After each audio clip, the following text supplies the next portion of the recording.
atas, yang atas gak apa-apa, yang bawah nggak kena kaki, itu dingin.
Bismillahirrahmanirrahim.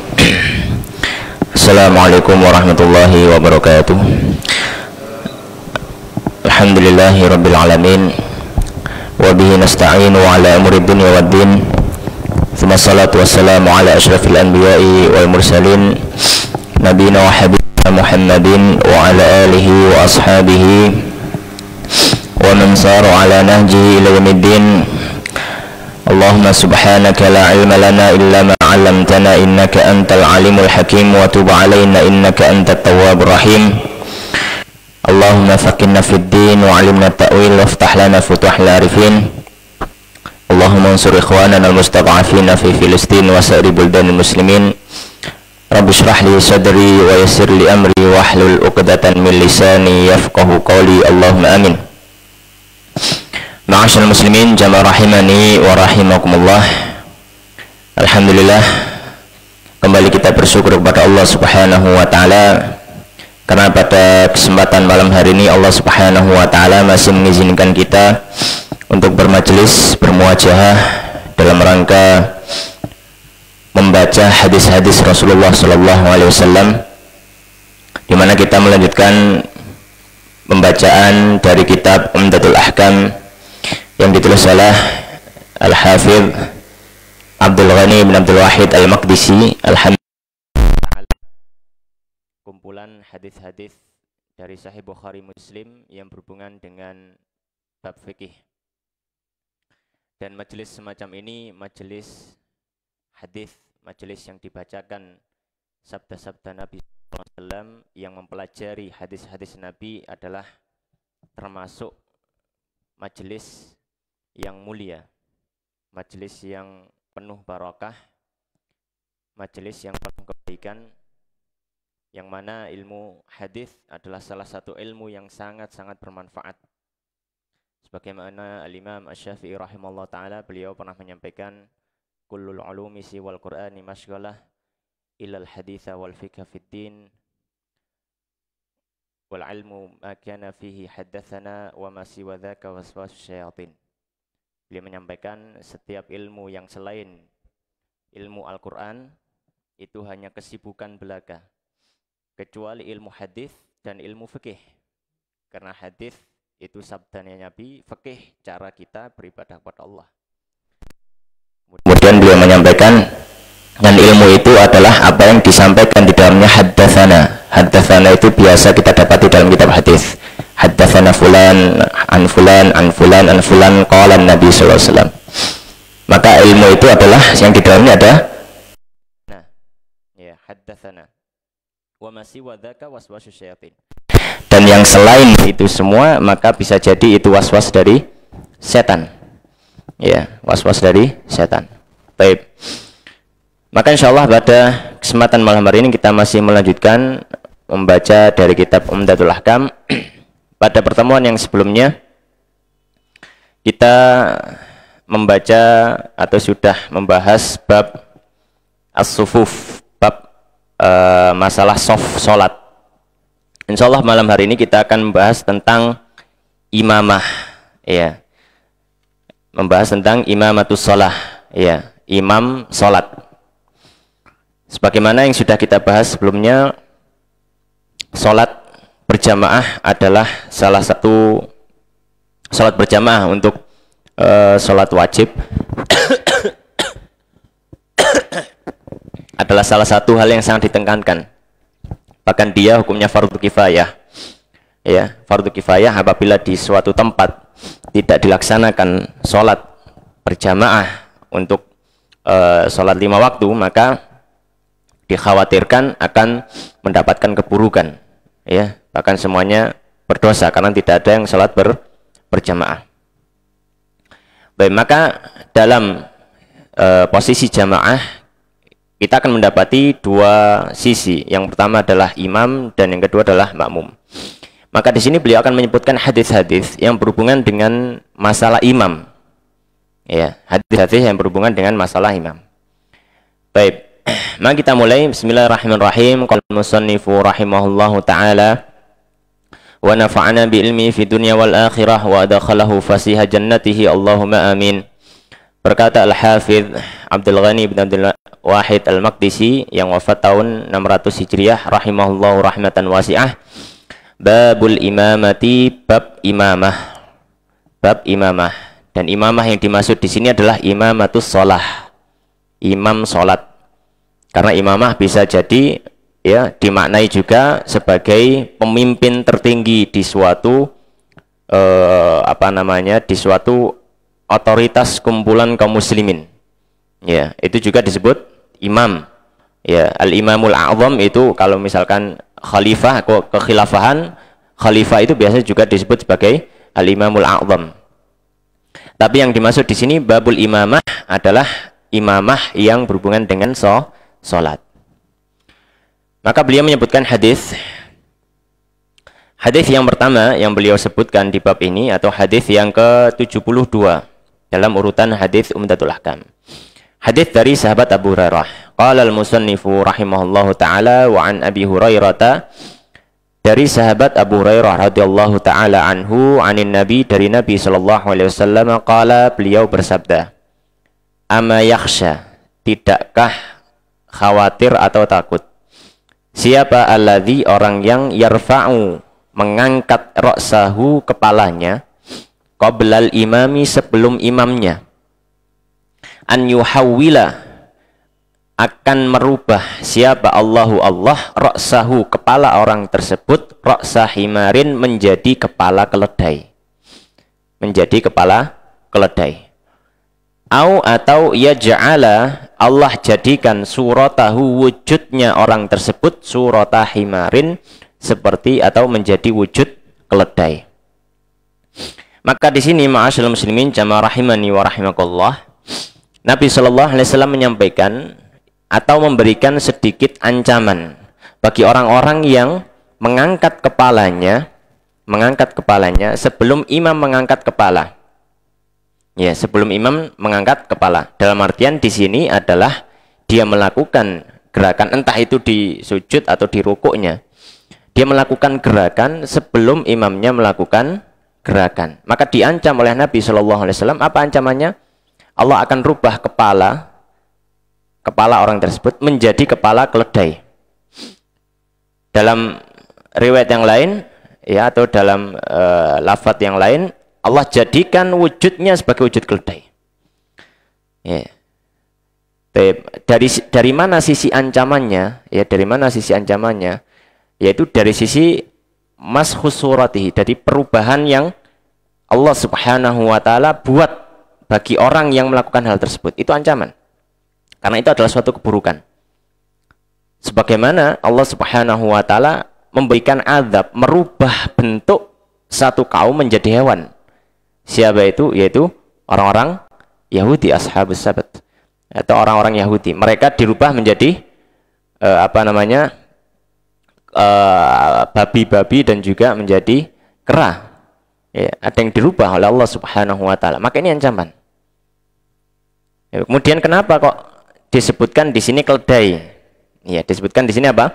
Keledai. Maka para ulama menyampaikan seperti Al-Hafidz Ibnu Rajab dalam Fathul Barinya, ya Al-Hafidz Ibnu Rajab Al-Hanbali Fathul Bari, dan juga ya, Al-Imam Ibnu Attar, mereka menyampaikan disebutkan keledai di sini ya bukan hewan lain karena keledai itu adalah simbolisasi kebodohan. Ya, bahkan ini pun dipakai di negeri-negeri Eropa. Simbol kebodohan orang itu apa? Keledai. Demikian juga di tanah Arab, Jazirah Arab.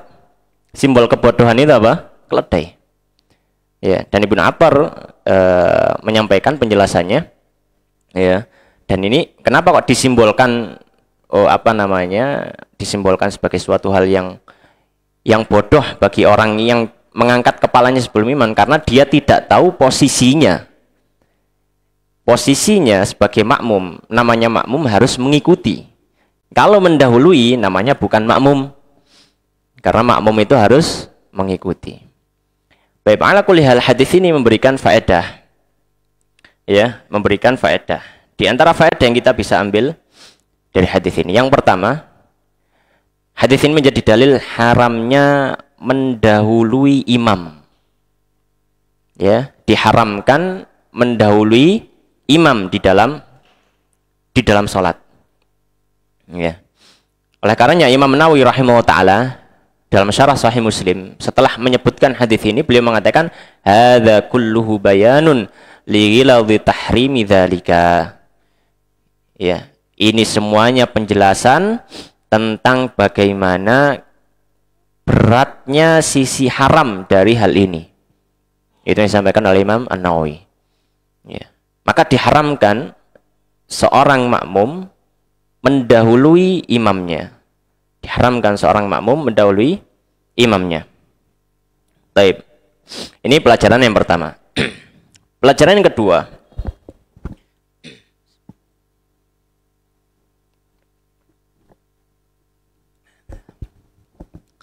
Pelajaran yang kedua, apabila ada makmum yang mendahului imam, bagaimana status sholatnya?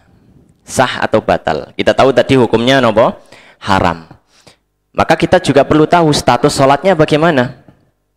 Apakah sholatnya batal atau sholatnya sah? Ya, ini faedah yang kedua. Ya, status sholat orang yang mendahului apa? Makmum. Maka di sini ada dua kondisi. Kondisi yang pertama, dia mendahului imam dalam satu rukun. Dia mendahului imam dalam satu rukun. Jadi contohnya misalkan imamnya berdiri, ya imamnya berdiri, dia sudah rukuk dan mau iktidal. Dia sudah rukuk dan mau iktidal. Maka dia sudah mendahului imamnya di satu rukun, yaitu rukuk itu tuh. Loh, kenapa kok nggak dibilang pas rukuk itu sudah mendahului satu rukun? Karena dia masih dalam rukun itu, masih belum disebut mendahului satu rukun. Masih belum disebut mendahului satu rukun. Baru kalau misalkan si makmumnya itu mau ngangkat, nah berarti dia sudah selesai dari rukuk. Maka rukuk itu ya adalah rukun yang dia sudah mendahului imamnya di situ. Ya, maka ini kondisi yang pertama, yaitu mendahului imamnya dalam satu rukun. Maka kalau mendahului imam dalam satu rukun, ya, satu rukun fi'il, satu rukun perbuatan, maka sholatnya tidak batal. Maka sholatnya apa? Tidak batal. Ya, meskipun haram tapi tidak batal. Ini kondisi yang pertama. Kondisi yang kedua, ya, kondisi yang kedua, makmum mendahului imam dalam dua rukun. Makmum mendahului imam dalam dua rukun. Maka kalau makmum mendahului imam dalam dua rukun, maka ini membatalkan sholat. Membatalkan sholat. Gambarannya bagaimana? Gambarannya imamnya masih berdiri, dia iktidal, dan sudah dia rukuk dan dia iktidal. Kemudian dia mau sujud. Maka dia meninggalkan imamnya di dua rukun, rukun rukuk dan rukun iktidal. Ya, nyalip dua rukun. Nyalip apa? Dua rukun.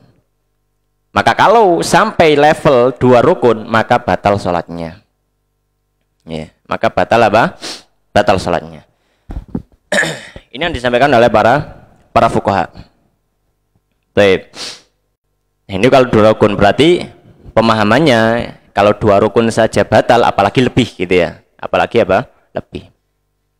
Baik, meskipun demikian, ya, secara pembatal sholat itu ada perincian, namun tetap mendahului imam hukumnya haram. Maka tidak layak bagi seorang makmum mendahului imam. Ya. Baik. Kemudian pelajaran yang ketiga dari hadis ini. Hadis ini ya secara pemaknaan memberikan faedah wajibnya mengikuti imam. Wajibnya mengikuti imam. Ya. Kalau mendahului dilarang atau haram hukumnya mendahului, maka lawannya yaitu tidak mendahului, yaitu berarti mengikuti, hukumnya wajib. Karena haram itu sejajarnya adalah apa? Wajib, lawannya. Wajib lawan haram, makruh lawan sunnah, tengah-tengahnya mubah kan gitu. Maka kalau mendahului imam itu haram, maka mengikuti imam, tidak mendahului imam, hukumnya wajib. Ya, mutaba'atul imam. Maka itu hukumnya apa? Wajib. Baik. Kemudian hadis yang berikutnya, hadis yang kedua di bab ini. Qala al-musannif rahimahullahu taala. An Abi Hurairah, dari Abu Hurairah radhiyallahu taala anhu, anin Nabi, dari Nabi sallallahu alaihi wasallam, qala, beliau bersabda, innama, sesungguhnya, ju'ilal imamu, dijadikan imam tersebut, liyu'tamma, untuk diikuti, bihi, dengannya. Ya, yu'tamma maknanya adalah diikuti. Fala takhtalifu, maka janganlah kalian berbeda, alaihi, atas imam. Fa'idha kabbara, fa'idha, maka apabila kabbara, imam takbir, fakabbiru, maka bertakbirlah. Wa idza raka'a, dan jika imam rukuk, farka'u, maka rukuklah.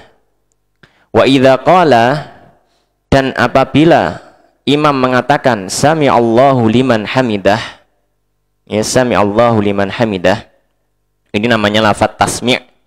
Lafaz tasmi' itu adalah ucapan sami Allahu liman hamidah.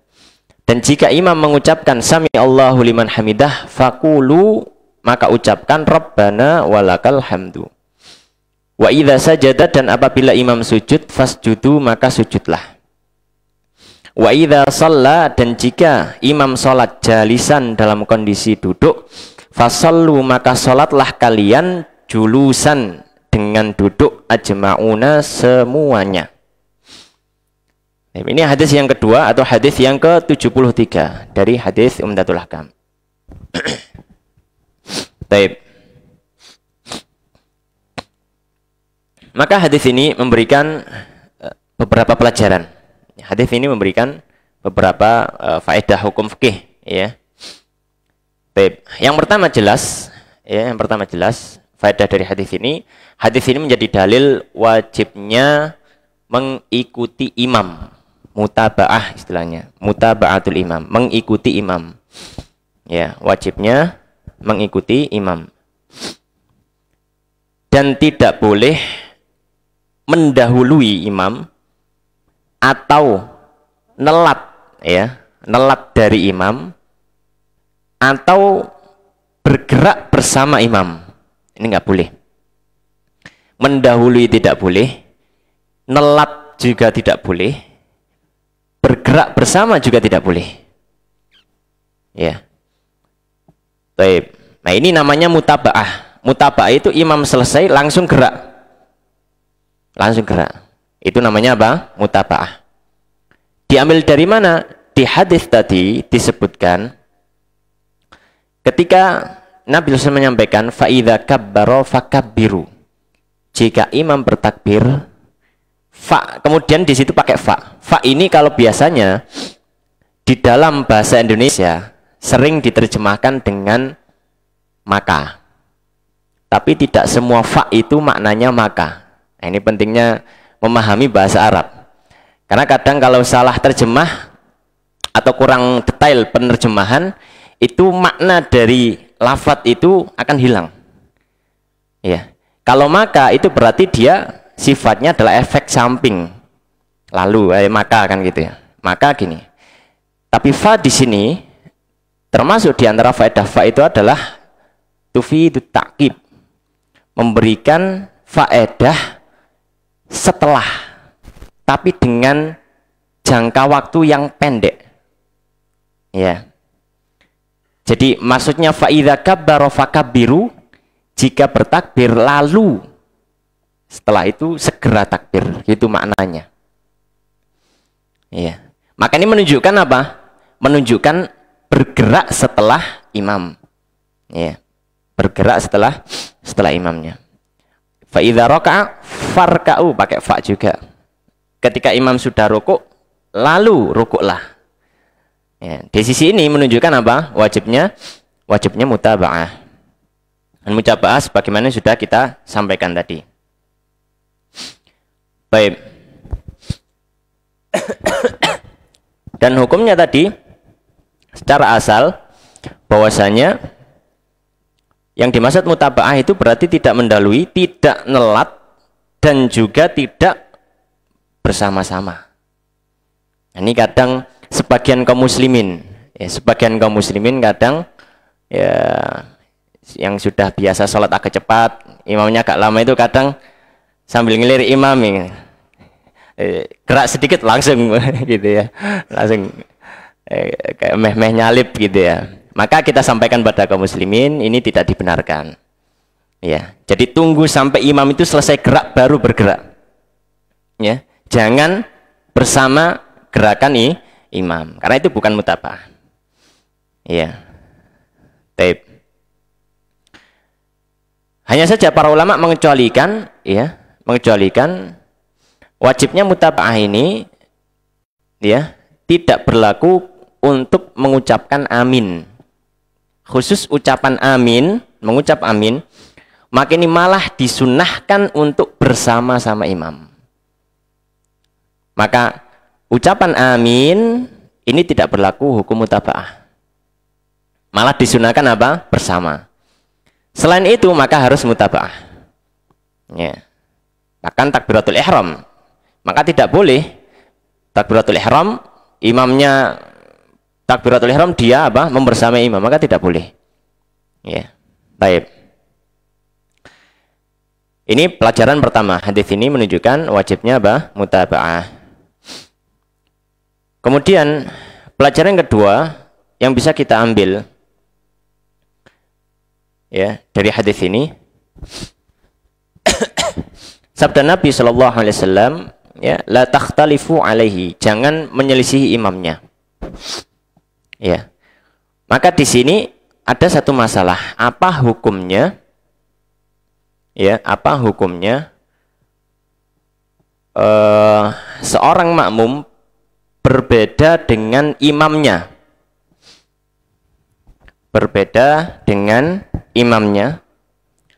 dalam masalah niat, dalam masalah apa? Niat. Jadi misalkan imamnya itu niatnya sholat fardu, makmumnya niatnya sholat sunnah, atau imamnya sholat sunnah, makmumnya niatnya sholat fardu. Misalkan kita ba'diyah isya, tiba-tiba ada orang baru datang, kemudian ngajak jamaah kita, dia jadi makmum kita untuk sholat isya'nya. Ya. Baik, maka zahir hadis ini melarang hal tersebut. Zahir hadis ini melarang hal tersebut. Fala takhtalifu alaihi, jangan menyelisih imam. Jadi imamnya sholat apa, yaitu sholat yang harus diikuti makmum. Ya. Fala takhtalifu alaihi, jangan menyelisih. Akan tetapi ini secara zahir hadis ya, secara zahir hadis. Akan tetapi para ulama menyampaikan, ya, yang dimaksud dengan fala takhtalifu alaihi, ya, ini maksudnya bukan masalah niat daripada sholat. Tapi maksudnya adalah jangan berbeda dengan imam dalam gerakan sholat. Maka tidak mencakup niat. Ya, maka tidak mencakup niat. Ya. Jadi jangan berbeda dalam gerakan sholat. Kalau masalah niat nggak masalah, beda. Tapi dalilnya apa? Kalau masalah niat nggak masalah, beda. Ada beberapa hadis, ya paling nggak ada 2 hadis. Di antaranya hadisnya Yazid bin Aswad, ya, ketika Nabi SAW melihat ada 2 orang yang ada di pelataran Masjid Nabawi. Setelah Nabi sholat, mereka nggak ikut sholat. Ditanya, kenapa kalian nggak ikut sholat? Mereka mengatakan, kami sudah sholat di rumah.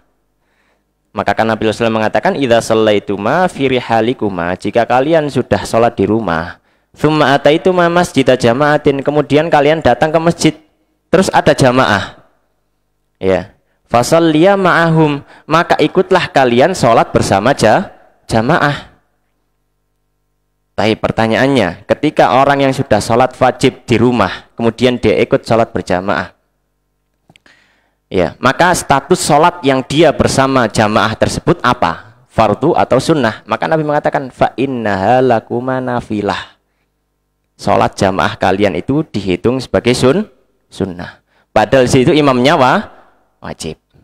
Yang menunjukkan tidak masalah kalau perbedaan apa? Perbedaan niat, ya, antara fardu ataupun sunnah, ya, atau bahkan beda sholat, yang satu zuhur satu asar, mungkin qadha misalkan, tidak masalah, ya.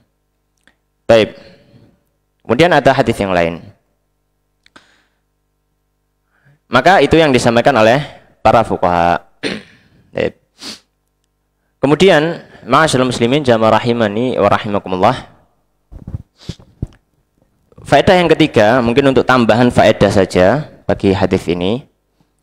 Ketika kita sudah membahas tentang keharaman mendahului imam, maka selayaknya kita juga membahas tentang nelat dari imam. Ya, nelat. Ya. Jadi imamnya sudah sampai sujud misalkan, kita masih baca Al-Fatihah muter kayak gitu ya. Misalkan seperti itu. Baik. Maka di sini pelajaran yang ketiga atau faedah yang ketiga adalah perincian hukum atau bagaimana hukum, ya, telat dari gerakan imam. Bagaimana hukum telat dari gerakan imam? Maka di sini ada 3 kondisi orang yang telat dari gerakan imam. Ya, ada 3 kondisi. Kondisi yang pertama, dia telat satu rukun. Dia telat satu rukun. Gimana telat satu rukun itu? Ya tinggal dibalik tadi. Kalau misalkan tadi kan masalah mendahului, ya. Misalkan makmumnya berdiri, imamnya sudah rukuk dan mau apa? Iktidal. Ini berarti telat satu rukun. Telat satu rukun. Maka hukumnya para ulama mengatakan kalau telat satu rukun, maka hukumnya makruh. Kecuali kalau ada uzur. Kecuali kalau ada uzur. Ya. Misalkan apa ada uzurnya? Yaitu dia menyelesaikan bacaan Al-Fatihah, maka tidak dimakruhkan. Menyelesaikan bacaan Al-Fatihahnya. Misalkan dia tidak tahu ternyata imamnya cukup cepat dan dia biasanya baca Al-Fatihah itu agak pelan. Ya, baru sholat di situ di masjid itu ternyata cepet gitu ya. Maka harus selesaikan Al-Fatihahnya. Telat satu rukun tidak masalah. Tidak masalah, ya. Dan hendaknya seorang makmum itu juga mengetahui imamnya, gitu ya. Dilihat, imamnya ini biasanya speed Fatihahnya biasa, gitu ya. Kita ikuti. Kalau misalkan kita tahu, imamnya ini Fatihahnya agak cepat, nah, kita juga cepat juga. Jangan imamnya kita sudah tahu imamnya cepat, kita bacanya alon-alon, gitu ya, agak tutuk-tutuk, gitu ya, beruberan nanti. Itu yang pertama. Jadi telat satu rukun maka hukumnya makruh jika tidak ada uzur. Jika ada uzur maka tidak makruh. Yang kedua, telat 2 rukun. Telat 2 rukun. Ya, maka telat 2 rukun ya gambarannya sama. Dia masih berdiri. Dia masih berdiri. Imamnya sudah rukuk, iktidal dan sudah mau sujud. Ya. Sudah mulai bergerak sujud. Ya. Maka di sini hukumnya haram. Ya, hukumnya apa? Haram. Namun salatnya masih belum batal. Namun salatnya masih belum batal. Ya, hukumnya haram. Tidak boleh telat terlalu banyak. Namun salatnya masih belum apa? Masih belum batal. Baik. Nah, bagi makmum yang dia telat itu, kalau sudah telat satu rukun, ya, maka hendaknya dia mempercepat bacaannya. Ya. Baik. Kalau misalkan dia sudah merasa, oh nggak bisa nguber kayaknya, cepet imamnya, lumayan cepat lah gitu. Ya, kalau terlalu cepat, nggak tumaninah, nggak sah memang salatnya. Tapi memang imamnya cepat, lumayan cepat, dan kita nggak bisa nguber, ya. Maka bisa pilihannya kita mufarokoh. Kita niat apa? Mufarokoh. Kita berpisah dari imam itu, kita salat sendiri sudah. Maka ini boleh. Ya, maka ini apa? Diperbolehkan. Baik. Kemudian kondisi yang ketiga, telat dari imamnya 3 rukun. Kalau sampai telat 3 rukun, maka hukumnya haram dan membatalkan sholat. Hukumnya haram dan membatalkan sholat. Kalau telatnya sampai 3 rukun. Baik. Kemudian ini adalah kondisi apa? Kondisi orang yang telat dari imamnya. Kemudian hadis yang berikutnya, hadis yang ke-74. Ya, atau hadis yang ketiga dari bab ini. Qala al-musannifu rahimahullahu taala wa an Aisyah, dari Sayyidah Aisyah radhiyallahu taala anha qalat, beliau mengatakan, shalla Rasulullah, salat Rasulullah SAW. Ya, atau sebelum kita lanjutkan hadisnya, ya tadi mungkin ada yang bertanya, apa alasannya? Apa alasannya dengan batasan-batasan 1 2 3 dan satunya 1 2. Ya, 1 2. Ya, karena kalau sampai membatasi 3 tadi, telat itu dibatasi 3, karena 3 itu adalah batasan maksimal. Dihitung banyak itu 3, itu hitungan apa namanya, batasan syar'i. Sebagaimana keumuman sabda Nabi sallallahu alaihi wasallam, ats-tsulutsu wa tsulutsu katsir. Sepertiga itu sudah banyak, maka batasnya adalah 3. Dan itu berlaku untuk banyak hal, termasuk dalam fikih salat. Termasuk dalam apa? Fikih salat. Ya, misalkan gerakan dengan anggota tubuh yang besar, gerakan dengan tangan berkelanjutan 3 kali. Ya, maka ini membatalkan salat. Kalau sengaja, ya. Dengan tangan yang besar, dengan gerakan yang besar ya, dengan tangan atau dengan kaki melangkah, dan itu berkelanjutan. Ya, dan itu apa? Berkelanjutan. Baik. Ya. Dan adapun mendahului itu dibatasi cuma 2, bukan 3. Kenapa? Karena dia lebih parah daripada telat. Karena ada hadis yang khusus membahas tentang mendahului imam. Ya, maka di situ diberi hukum yang agak lebih ketat daripada telat daripada imamnya. Baik. Kita lanjutkan hadisnya. Salat Rasulullah SAW fi baitihi, di rumah beliau. Wa huwa syakin, dan beliau ketika itu dalam kondisi sakit, ya. Syakin itu berasal dari kata syaka yashku, ya. Maknanya adalah mengeluh. Mengeluh itu berarti beliau sedang merasa sakit. Salat jalisan, Nabi salat dengan duduk. Wa shalla wara'ahu, dan salat di belakang beliau qaumun, orang-orang, qiyaman, dengan berdiri. Fa asyara ilaihim, lalu Nabi SAW memberikan isyarat pada mereka, ani jelisu, duduklah kalian. Jadi Nabi itu salat duduk, orang-orang berdiri, maka Nabi memberikan isyarat untuk apa? Duduk.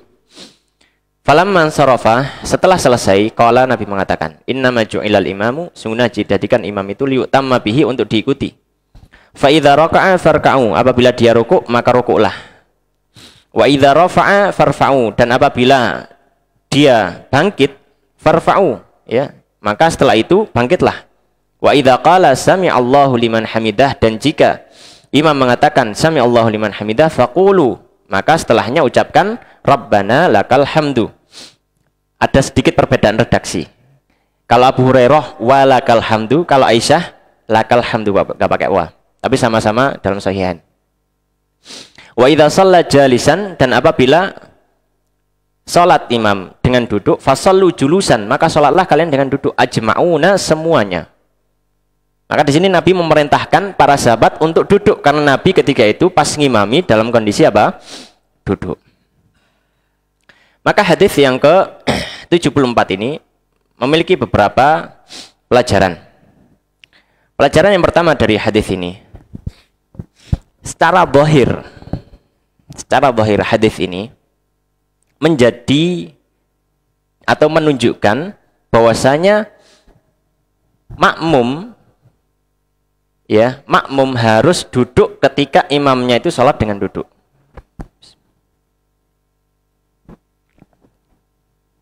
Ketika imamnya sholat dengan duduk, maka makmum harus apa? Duduk. Karena ketika Nabi mengetahui para sahabat itu sholat dengan berdiri padahal beliau jadi imam duduk, maka beliau mengisyaratkan dalam sholat untuk apa? Untuk duduk. Untuk duduk. Ya, dan Nabi setelah itu memberikan wejangan, kalau imam sholatnya berdiri duduk, maka sholatnya duduk kalian, jangan berdiri. Itu zahir hadisnya. Zahir hadisnya semacam itu. Akan tetapi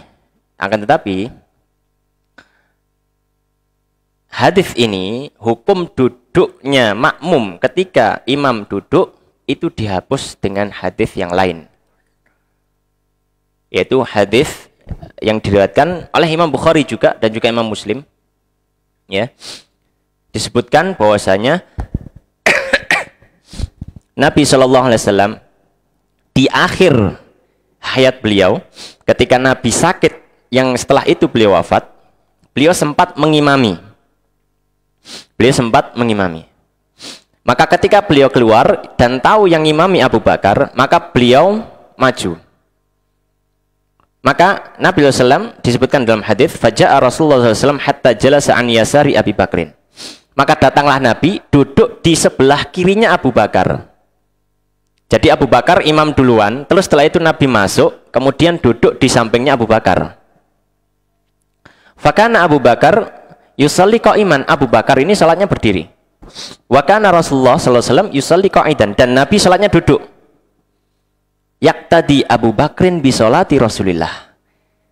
Iya. Dan Abu Bakar mengikuti salatnya Nabi sallallahu alaihi wasallam. Wan nasu muqtaduna bi sholati Abu Bakrin, dan orang-orang mengikuti salatnya Abu Bakar. Maka di sini menunjukkan Nabi ketika itu duduk dan beliau posisinya sebagai imam menggantikan Abu Bakar yang sebelumnya sudah jadi imam, ya. Dan Abu Bakar tetap berdiri, sahabat juga tetap berdiri, dan Nabi duduk, ya. Maka sebagaimana disebutkan oleh para fuqaha, hadis ini menghapus hukum wajib atau harusnya seorang makmum atau makmum duduk ketika imam itu apa? Duduk. Maka zahir hadis ini dihapus dengan hadis yang lain dalam Sahih Bukhari. Kemudian bagaimana kok bisa menghapus? Karena para ulama menyampaikan hadis ini, yang hadisnya Sayyidah Aisyah disebutkan oleh Umdatul Ahkam ini terjadi pada tahun 5 Hijriah.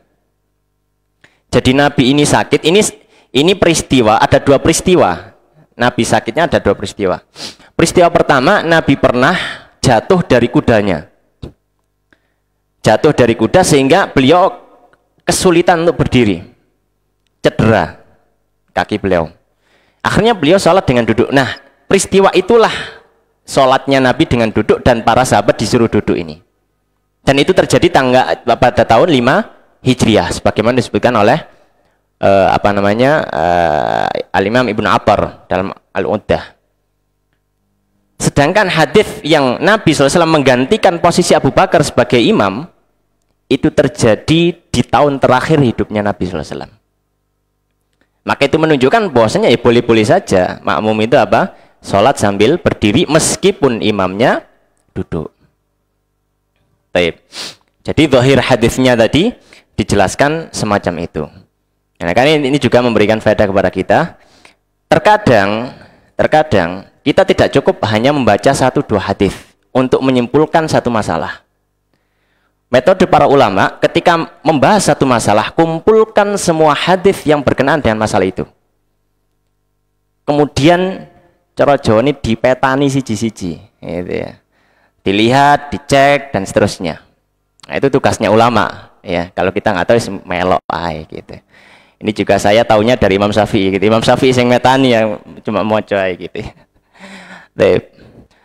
Jadi itu yang disampaikan oleh Imam Syafi'i dan diikuti oleh para ulama setelahnya. Ya, dan Imam Syafi'i punya kitab yang bagus, ya, namanya astagfirullah, Ikhtilaful Hadis atau Ikhtilaful Hadis. Imam Syafi'i punya kitab judulnya Perselisihan dalam Hadis. Beliau sebutkan dua hadis yang bertentangan, kemudian beliau sampaikan, ini gini cara gabunginnya, ini gini cara mendudukannya. Itu Imam Syafi'i. Ya. Baik. Ini yang pertama. Yang kedua. Pelajaran kedua dari hadis ini.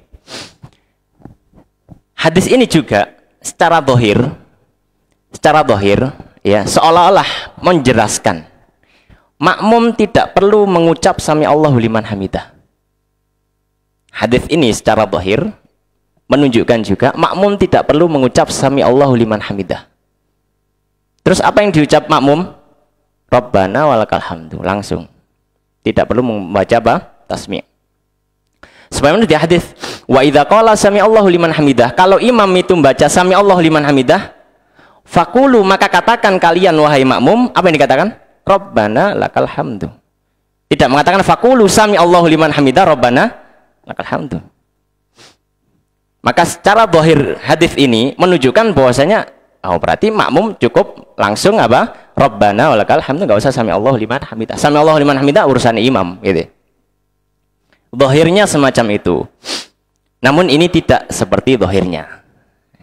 Ini tidak seperti zahirnya. Jadi tetap disunahkan bagi makmum untuk membaca tasmi'. Sami Allahu liman hamidah. Apa landasannya? Ya, dalilnya adalah keumuman dari hadis Ibnu Abi Aufa, ya, yang diriwayatkan oleh Imam Muslim.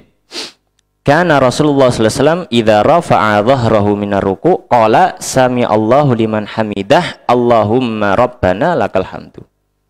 Nabi sallallahu alaihi wasallam ketika bangkit dari ruku' beliau membaca sami Allahu liman hamidah Allahumma rabbana lakal hamdu. Maka beliau membaca tasmi' dan membaca doa ruku', dibaca dua-duanya. Dibaca dua-duanya. Dan ini menunjuk dan hadis ini umum sifatnya. Iya, dan hadisnya apa? Sifatnya umum. Iya. Maka para ulama pun menyampaikan hadis ini dibawa ke ranah umumnya. Karena Nabi sallallahu alaihi wasallam menyampaikan sallu kama raaitumuni usolli. Salatlah kalian seperti aku salat. Maka Nabi SAW kalau salat bangkit dari rukuknya membaca tasmi' dan doa rukuk, maka kita umatnya juga tinggal mengikuti. Maka kita juga membaca tasmi', baca doa ruku, meskipun kita jadi makmum karena sifatnya umum. Baik. Pertanyaannya bagaimana menjawab hadis ini? Bagaimana menjawab hadis ini? Ya. Maka di sini apa yang disampaikan oleh para ulama, hadis ini tidak menafikan bahwasanya makmum tidak perlu membaca sami Allahu liman hamidah. Ya. Bahwasanya makmum tidak perlu membaca sami Allahu liman hamidah. Akan tetapi apa? Nabi sebagaimana disebutkan oleh Ibn Attar, kita nukilkan, ta'liman lahum ma jahilu min dzikril istiwa bi khilafi dzikri rafa' minar ruku' wa huwa tasmi' fa innahum kanu ya'lamunahu. Ya. Akan tetapi hadis ini menunjukkan bahwasanya Nabi sedang mengajarkan bahwasanya juga hendaknya makmum membaca doa ruku'. Bukan dalam rangka menafikan doa sami Allahu liman hamidah, tapi mengajarkan meskipun sudah membaca sami Allahu liman hamidah, bacalah juga Rabbana walakal hamdu. Ya, Rabbana walakal hamdu. Itu yang disampaikan oleh para fuqaha, ya. Disampaikan oleh para fuqaha. Ya. Wallahu taala alam. Ya, mungkin adzan terlebih dahulu kemudian kita lanjutkan sedikit, ya.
Baik.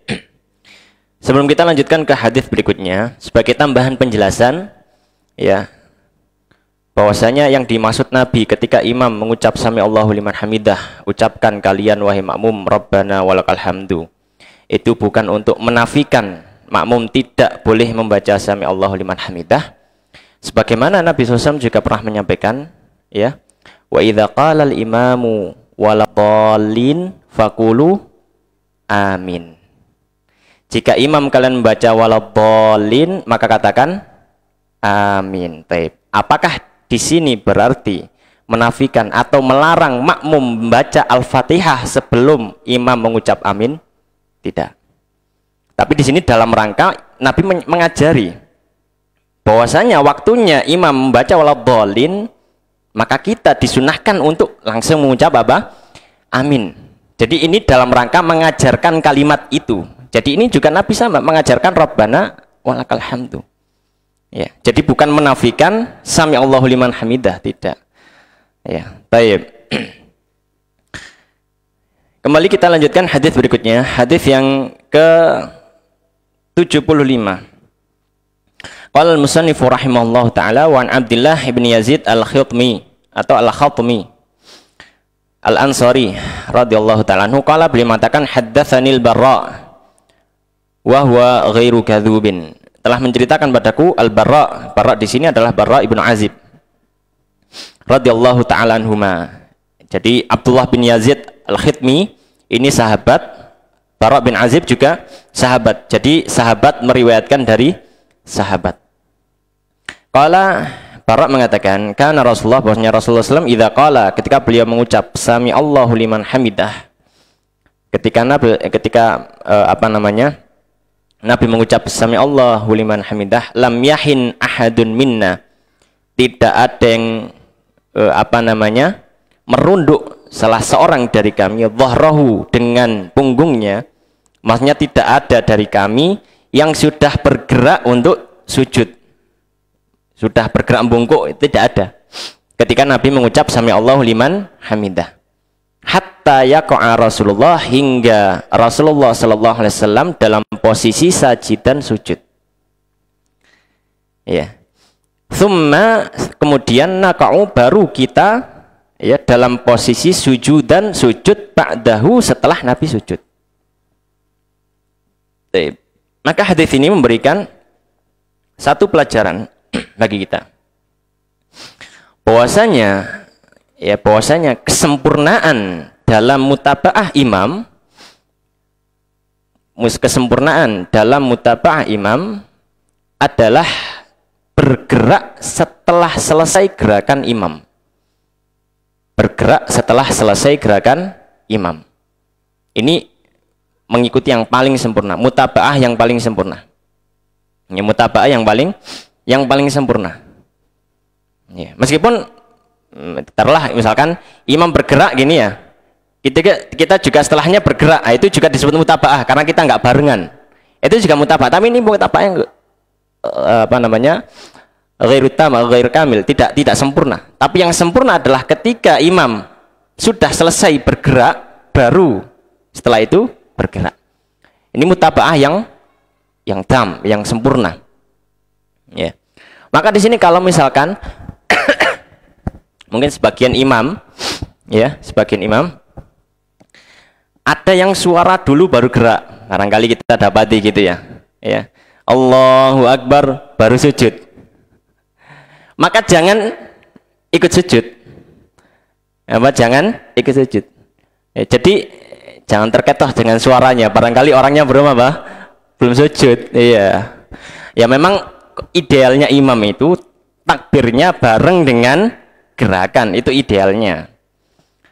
Makanya itu disebut takbiratul intiqal, takbir perpindahan. Takbirnya itu dibaca pas pindah, bukan belum pindah sudah baca, atau setelah pindah baru baca, bukan. Ya. Maka tamamul ittiba atau tamamul mutaba'ah, kesempurnaan mengikuti imam, yaitu bergerak setelah imam itu berhenti bergerak. Jadi dilihat dari gerakannya, bukan suaranya. Jadi jangan terkecoh, barangkali imamnya sudah membaca, sudah takbir tapi belum gerak, maka jangan bergerak dulu. Bergerak dulu. Sebagaimana di sini disebutkan, ketika Nabi sudah mengucap sami Allahu liman hamidah, ya, maka setelah itu akan sujud. Maka sahabat tidak ada yang sujud, dan disebutkan sahabat baru sujud ketika Nabi sudah dalam posisi sujud.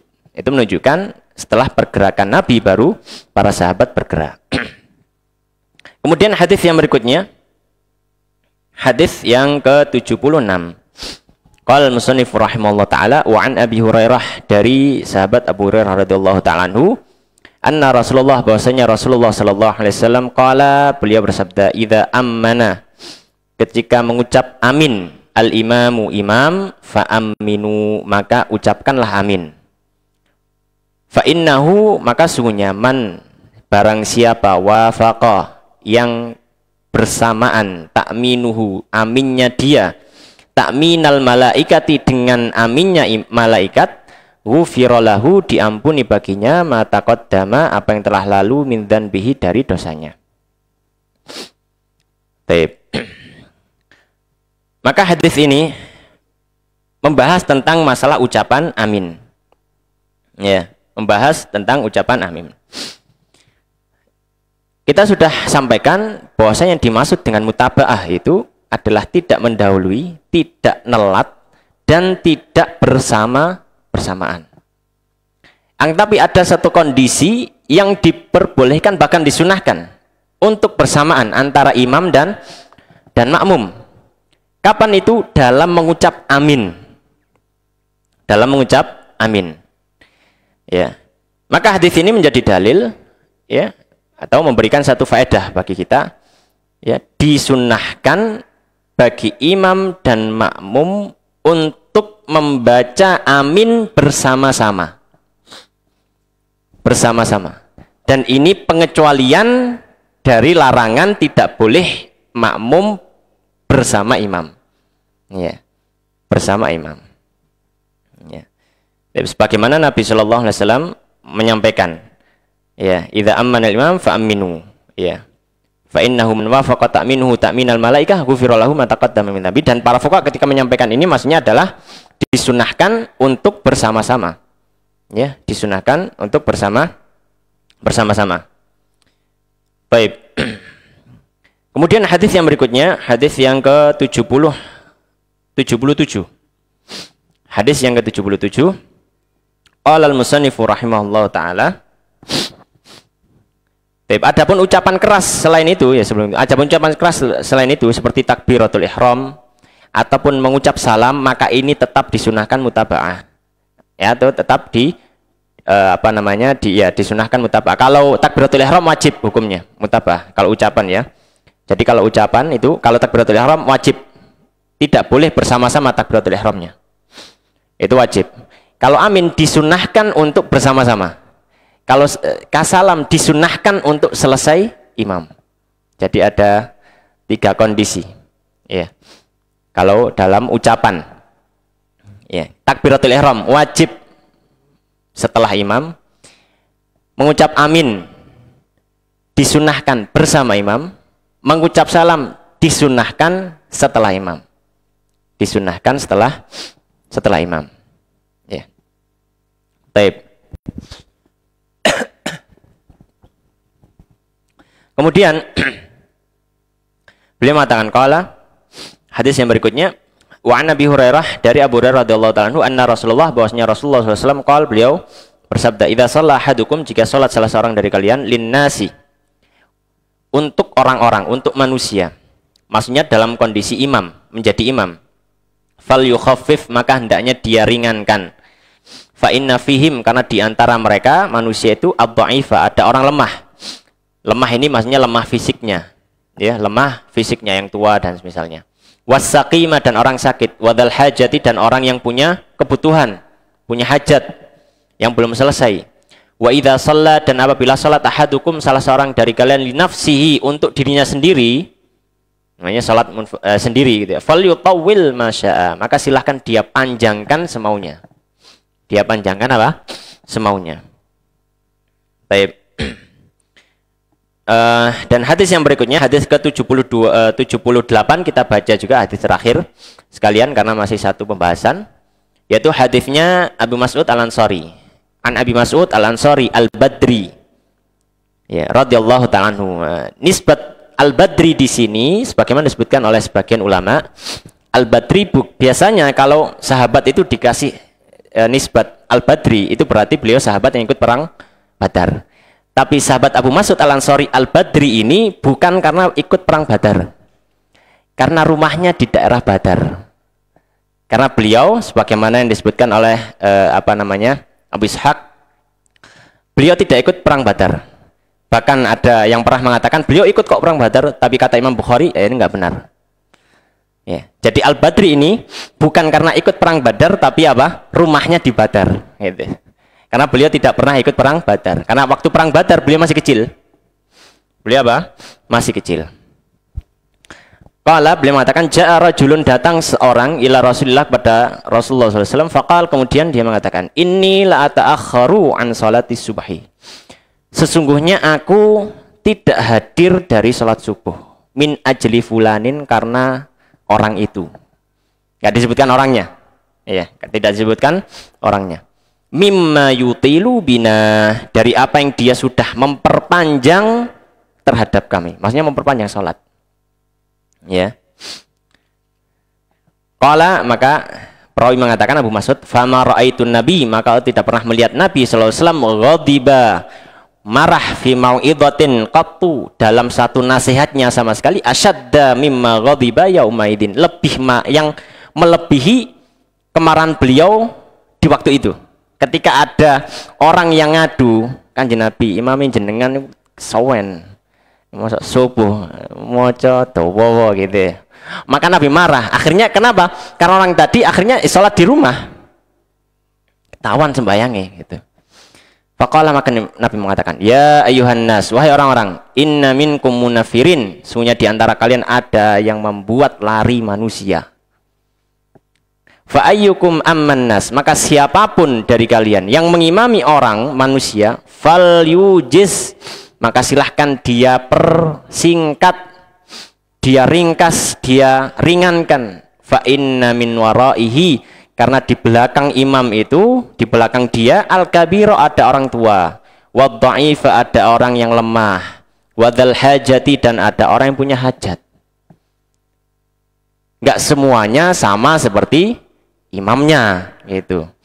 Imamnya enak, misalkan Ustadz, misalkan nyantai aja, jamaah pakai pabrik mlebu jam 6 misalkan. Gopo kabeh, perjalanan agak jauh itu ya, subuh setengah 6, imamnya maca apa, Al-Kahfi misalkan. Cukup lama misalkan, ya, gopo kabeh akhirnya, belum mandi, belum sarapan atau apa.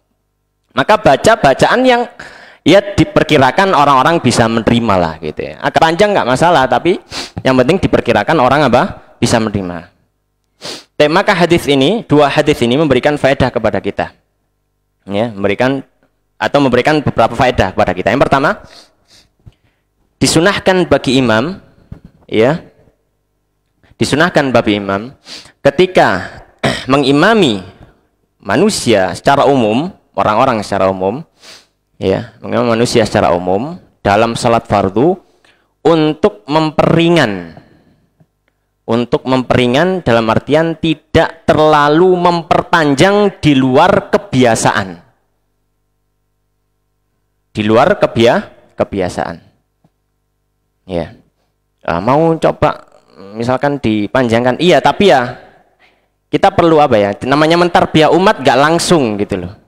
Jadi misalkan biasanya di situ bacanya apa? Ya bacanya ya wis paling dawa itu ad-duha misalkan. Atau misalkan paling panjang itu mungkin al-insyiqaq, al-buruj itu sudah paling panjang. Nggak ada yang baca juz 29 secara lengkap misalkan. Ya, maka kalau misalkan mau menaikkan grade jamaah, gitu ya, menaikkan level lah, maka pelan-pelan, kemudian sambil diisi mauidhah, diisi suntikan apa? Iman. Ya, makanya para sahabat dulu mengatakan, ya kami dulu belajar imam sebelum belajar Al-Quran. Iman itu meresap dulu. Kalau sudah meresap, dibacakan Al-Baqarah yang rimuai gitu. Tapi itu tadi perlu diajarkan, perlu diajarkan. Ya, tapi kalau belum misalkan, maka ya kita baca yang biasanya di situ. Kita baca yang biasanya di situ. Ya, ya. Ini termasuk fikih menjadi apa? Menjadi imam. Baik, maka disunahkan bagi makmum untuk apa? Bagi imam untuk memperingan bacaan sholat. Ya, tidak terlalu lama, ya, melebihi batas kewajaran. Ya. Dan yang dimaksud di sini memperingan ini dengan tetap memperhatikan semua sunnah-sunnah rukun-rukunnya. Bukan berarti memperingan ini apa namanya wat hilang rukun, hilang sunnah, enggak, bukan. Ya. Tapi tetap memperhatikan rukun-rukun, sunnah-sunnahnya gitu ya. Baik. Kemudian pelajaran yang kedua, pelajaran kedua dari hadis ini, para ulama menyatakan alasan ya atau taklil hukum daripada mengapa Nabi suruh memperingan adalah untuk menjaga kemaslahatan daripada jamaah. Karena jamaah itu kondisinya berbeda-beda, tidak semuanya sama. Oleh karenanya para fuqaha menyampaikan boleh memperlama kalau jamaahnya adalah jamaah khusus tertentu yang memang sudah ridho untuk sholat yang agak lama. Ya, karena mereka nggak ada urusan, maksudnya nggak semuanya sama gitu loh. Misalkan contohnya apa, Ustaz? Misalkan contohnya kayak di pondok tahfidz, dan masjidnya bukan masjid umum loh ya. Masjidnya masjid pribadi untuk anak-anak pondok saja. Sholat, misalkan bikin program, ya. Sholat 5 waktu ini murojaah misalkan. Nah, taruhlah misalkan untuk sholat ini baca setengah juz misalkan, baca setengah juz ya untuk sholat ini. Untuk sholat ini baca 1 juz misalkan, seperti itu diprogram untuk apa? Murojaah dalam sholat. Ya sah-sah saja boleh. Ya sah-sah boleh. Tapi kalau untuk jamaah umum maka tidak. Kenapa? Karena jamaah umum itu berbeda-beda. Dan pelajaran terakhir daripada hadis ini adalah hendaknya imam memahami kondisi jamaah. Hendaknya imam memahami kondisi jamaah dalam melakukan satu amaliyah di dalam sholatnya. Nah, termasuk bentuk memahami jamaah adalah jangan kita melakukan satu amaliyah yang belum pernah kita sampaikan pada jamaah. Nah, mungkin akan kaget. Misalkan kita datang di masjid yang ya benar-benar awam, umum gitu, awam umum. Tiba-tiba kita membaca ayat sajadah. Terus sujud tilawah. Makmumnya bingung, loh kok sujud? Nggak ada yang pernah belajar. Akhirnya subhanallah akhirnya. Subhanallah kontangi, gak wae sujud wae rukuk sujud. Subhanallah. Nah, ini Salah satu contoh saja, salah satu contoh imam tidak memahami kondisi jamaah. Kalau mau mengamalkan satu sunnah, mempraktekkan satu sunnah, ajarkan dulu atau minimal sampaikan dulu itu. Jangan, makanya Imam Sayyidina Ali radhiyallahu ta'ala beliau mengatakan khatibun nas ala qadri ukulihim. Ajak omong orang-orang itu sesuai kadar akalnya. Ya. Ngomong dukur-dukur sing tidak ngomong pendidikan SD misalkan, ini nggak nyampe gitu. Melakukan amal yang luar biasa tapi masyarakatnya awam. Nah, ini perlu diperhatikan bagi para imam. Demikian yang bisa kita bahas. Mohon maaf agak sedikit lama. Wallahu ta'ala alam wa sallallahu wa sallim wa barik ala nabiyina Muhammadin wa ala alihi wa ashabihi ajma'in. Pertanyaan? Oh, oke.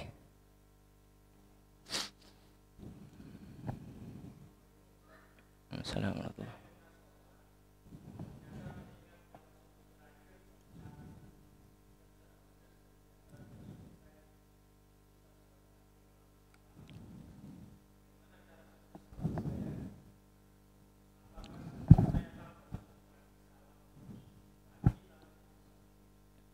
Iya, baik. Jadi ada orang yang sujudnya cuma satu sujud di rakaat terakhir. Ya, berarti dia kurang satu sujud lagi. Ya. Berarti sebenarnya dia kehilangan duduk di antara dua sujud plus sujud. Karena duduknya tadi itu adalah duduk tasyahud akhir, ya kan? Berarti dia nggak duduk di antara dua sujud dan maka bagaimana caranya? Yang pertama, kalau dia sudah salam, dia takbir lagi, Allahu Akbar. Kemudian langsung duduk di antara dua sujud. Kemudian dia sujud, kemudian dia duduk, dia tasyahud, kemudian sujud sahwi 2 kali, kemudian duduk, kemudian salam. Jadi dia mengejar yang hilang tadi. Mengejar rukun yang hilang dan setelahnya. Jadi dia masuk. Kenapa harus takbiratul ihram? Karena masuknya dengan takbiratul ihram. Karena Nabi SAW ketika beliau lupa bahwa sholatnya baru 2 rakaat, padahal sholatnya waktu itu 4 rakaat, maka beliau takbir lagi, masuk lagi, nambahi ke rakaat ketiga. Rakaat ketiga. Jadi tidak perlu mengulang sholat, ya kalau memang lupa, ya dengan syarat jarak antara dia ingat, jarak antara salamnya dan dia ingat itu tidak terlampau jauh atau terlampau lama. Sudah pulang dapat 15 menit keteling, loh, iya tadi saya sujud cuma terakhir, wah ya ulangi sholatnya. Kalau yakin benar-benar hilang loh ya, karena yang dihilangkan rukun, yang dihilangkan apa? Rukun. Ya, jadi seperti itu. Wallahu ta'ala alam. Ada lagi?